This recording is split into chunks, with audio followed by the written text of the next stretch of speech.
තුන්වන පරාක්‍රම බහු රජතුමා. තුන්වන පරාක්‍රම බහු රජතුමා පිළිබඳව කතා කරන්න කලින් අපි කතා කරමු මීට පෙර රජකම් කරන්නට යෙදුණු පළමුවන බුවනෙක බහු රජතුමා පිළිබඳව.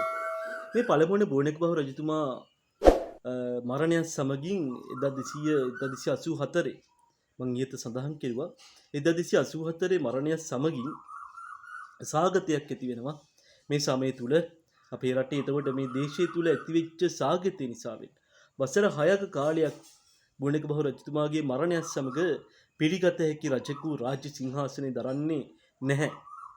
ඒක සමගින් නැවත තුන්වන පරාක්‍රම බහු රජතුමා රාජ්‍යත්වයට පත් වෙනවා. මේ තුන්වන පරාක්‍රම බහු රජතුමා රාජ්‍යත්වයට පත් වුණාන් පසුව 1287 දී නැවත ඉන්දියාවට ගිහිල්ලා පාත්‍රා ධාතුව සහ දස ධාතුන් වහන්සේ ලබාගෙන ලක්දිවට පැමිණි බව සඳහන් වෙනවා. මේ සමයේදී රාජධානිය විතැන් වෙලා තිබුණා පළමුවන බුවනෙක බහු රජතුමා විසින් යාපහුවට. නමුත් මොහුගේ සුවිශේෂත්වය තමයි තුන්වන පරාක්‍රම බහු රජතුමා නැවත මෙම රාජධානිය අරගෙන එනවා පොළොන්නරුවට.